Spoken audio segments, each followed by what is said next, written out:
నమస్కారం అండి. 2019-2024 మధ్య రాష్ట్రంలో భారీగా జరిగిన ఆర్థిక నిర్వహణ లోపాలపై గౌరవ ముఖ్యమంత్రి గారు నారా చంద్రబాబు నాయుడు గారు శ్వేతపత్రం సమర్పిస్తారు.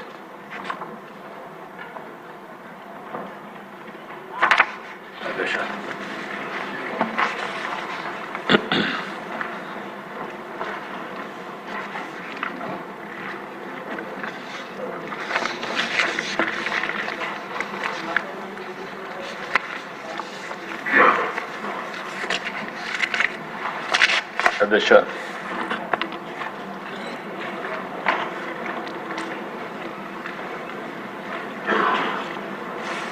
ఈరోజు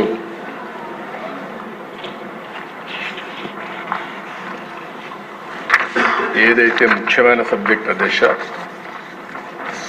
రాష్ట్ర ఆర్థిక పరిస్థితి పైన ఒక స్టేట్మెంట్ ఇవ్వదలుచుకున్నాం.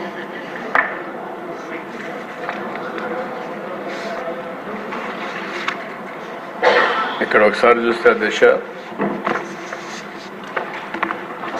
ఇటీవలే గవర్నర్స్ అడ్రస్ అసెంబ్లీలో చర్చించాం. ఒక బయట కానీ ఇక్కడ కానీ అసెంబ్లీలో కానీ ఒక 6 వైట్ పేపర్స్ కూడా ఈ ప్రభుత్వం అన్ని విషయాలు ప్రజలకు తెలియజేశాం. ఇక్కడికి వచ్చినప్పుడు అధ్యక్ష, అతి ముఖ్యమైనది ఆర్థిక వ్యవస్థ. డబ్బులు లేకపోతే ఏం చేయలేం. ఈరోజు ఏ విధంగా ఆర్థిక సంక్షోభంలో రాష్ట్రం ఉందో మీ ద్వారా, ఈ హౌస్ ద్వారా రాష్ట్ర ప్రజలకు తెలియజేయాలనే ఉద్దేశంతోనే ఈ స్టేట్మెంట్ ఇస్తున్నాను. ఎందుకంటే అధ్యక్ష, దీనికి కొంత హిస్టారికల్గా కూడా కొంత వెనక్కి పోవాల్సిన అవసరం ఉంది. 14 నుంచి జరిగిన పరిణామాలు అవన్నీ కూడా ఒక అవగాహనకు వస్తే భవిష్యత్తులో ఏం చేయాలనేది మనందరికీ ఒక క్లారిటీ వస్తుందని చెప్పి తెలియజేసుకుంటూ, నెక్స్ట్ స్లైడ్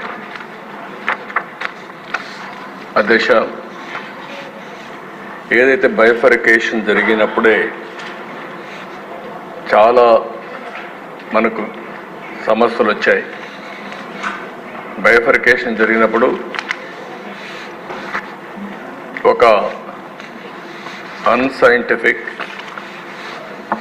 అన్జస్టిస్, ఇంజస్టిస్, అదే మాదిరిగా ఇర్రేషనల్ స్టేట్ బైఫర్కేషన్ ఆ రోజు జరిగిందని మనం చెప్పాం.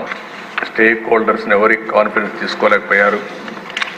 కొన్ని సమస్యలు వచ్చాయి. ఏదైతే ఆ రోజు చాలామంది పెన్షన్లు కూడా రావని భయపడే పరిస్థితికి వచ్చారు. అంత భయంకరమైనటువంటి, ఒక మాటలో చెప్పాలంటే ఎవరికి చెప్పకుండా బైఫర్కేషన్ చేయడం అనేది, కనీసం చర్చ జరుగుంటే ఇంకా కొంత లాభం వచ్చేది. అది కూడా జరగలేదని ఆ రోజు మనందరి అభిప్రాయం. ఇంకో పక్కన దేశ ఈ రాష్ట్రంలో అర్బన్ ఏరియాస్ తక్కువ ఉన్నాయి, సిటీస్ లేవు. ఏదైతే అర్బన్ లేదో దానివల్ల ఆదాయం కూడా ఇది వస్తుంది. రాజధాని హైదరాబాద్గా అభివృద్ధి కావడం, ఆ రాజధాని తెలంగాణ రాష్ట్రానికి వెళ్ళడం, తద్వారా మనకు ఆర్థిక ఇబ్బందులు వచ్చాయి. నెక్స్ట్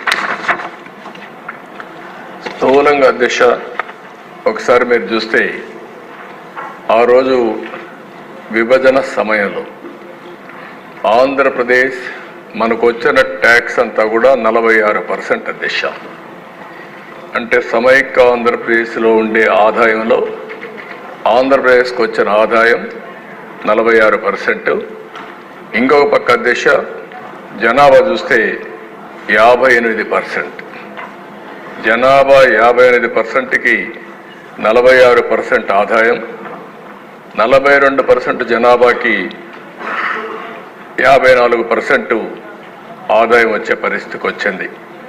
అక్కడి నుంచే ఈ సమస్యలు ఇన్హరెంట్గా మనకు ప్రారంభమైనాయి.